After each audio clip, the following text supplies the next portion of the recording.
அஸ்ஸலாமு அலைக்கும் and hi friends, welcome to MBM சமையல். இன்றைக்கான ஷார்ட்ஸ் வீடியோவில் முட்டை குழம்பு ரெசிபி தான் பார்க்க போகிறோம். குழம்பு பண்ணுறதுக்கு ஃபஸ்ட்டு தேங்காய் அரைச்சிக்கலாம். அதுக்கு கொஞ்சமாக தேங்காய் எடுத்திருக்கேன். அதோட 1 டீஸ்பூன் அளவுக்கு சோம்பு, 1 டீஸ்பூன் அளவுக்கு மிளகு எடுத்திருக்கு. அப்புறம் கொஞ்சமாக முந்திரி பருப்பு அதையும் போட்டுட்டு பட்டை, ஏலக்காய், கிராம்பு இது எல்லாமே 2 போட்டிருக்கேன். அப்புறம் ஃபைனலாக குழம்பு பொடி இருக்குல்ல, நம்ம வீட்டில் அரைச்சி வச்ச குழம்பு மசாலா பொடி, அதுலேருந்து ஒரு 2 டீஸ்பூன் அளவுக்கு நான் சேர்த்துருக்கேன். இது எல்லாத்தையுமே கொஞ்சமாக தண்ணி ஊற்றி நல்லா ஃபைன் பேஸ்ட்டாக அரைச்சி வச்சுருக்கலாம். இந்த மாதிரி மசாலா அரைச்சி ஊற்றும் போது குழம்பு ரொம்ப டேஸ்ட்டாக இருக்கும். நெக்ஸ்ட்டு ஒரு கடாய் வச்சுட்டு அதில் ஒரு 2 டேபிள் ஸ்பூன் அளவுக்கு தேங்காய் எண்ணெய் விட்டுக்கிடுறேன். எண்ணெய் கொஞ்சமாக சூடானதும் 2 பல்லாரியை பொடியாக நறுக்கி வச்சுருக்கேன், அதையும் இதோடு சேர்த்துக்கிடுறேன். வெங்காயத்தை நல்லா வதக்கி விட்டுக்கலாம். இது ரொம்ப வதங்கணும்னு அவசியம் இல்லை, ஒரு கண்ணாடி பதம் வர வரைக்கும் வதக்கி விட்டுக்கிடுறேன். பாருங்கள், இந்த அளவுக்கு வதங்கினதும் இதோட ஒரு பச்சை மிளகா காரத்துக்காக போட்டிருக்கேன்.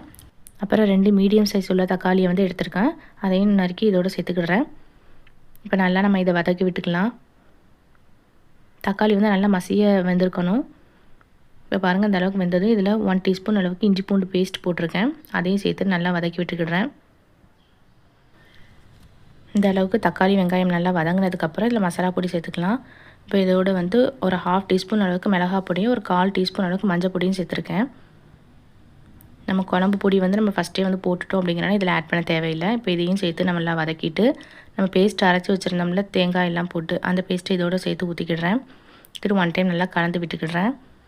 இப்போ இதுக்கு தேவையான அளவுக்கு தண்ணி, எவ்வளோ நம்மளுக்கு தேவையோ அந்த அளவுக்கு நம்ம தண்ணி ஊற்றிக்கலாம். இப்போ எல்லாத்தையும் 1 டைம் நல்லா கலந்து விட்டுட்டு இதுக்கு தேவையான அளவுக்கு உப்பும் போட்டுக்கிடுறேன்.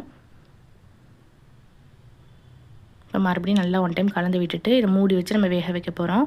இது மசாலா எல்லாமே நல்லா பச்சை வாடை போகணும் அப்படிங்கிறனால ஒரு 10 நிமிஷம் அளவுக்கு மீடியம் ஃப்ளேமில் வச்சு இந்த மாதிரி கொதிக்க வச்சுக்கிடுறேன். பாருங்கள், இந்த மாதிரி பபிள்ஸாக கொதித்து வரும்போது இதுக்கு ஒரு 5 முட்டை எடுத்து வச்சுருக்கேன். அந்த 5 முட்டையை ஊற்றிக்கிடுறேன். ஒவ்வொன்றா ஊற்றணும். நான் ஒவ்வொரு முட்டையும் இந்த மாதிரி கிண்ணத்தில் ஊற்றியிருக்கேன். இப்போ எல்லா பக்கமும் ஊற்றிட்டு இதை மூடி வச்சிடலாம்.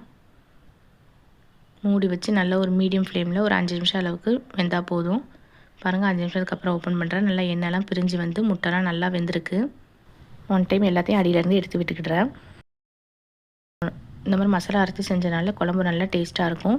நீங்களே இதே மாதிரி ட்ரை பண்ணி பாருங்கள். இது இட்லி, தோசை, சப்பாத்தி எல்லாத்துக்குமே செட் ஆகும். இது போல் யூஸ்ஃபுல்லான ரெசிபீஸ்க்கு நம்ம சேனலை சப்ஸ்கிரைப் பண்ணிக்கோங்க. தேங்க்யூ.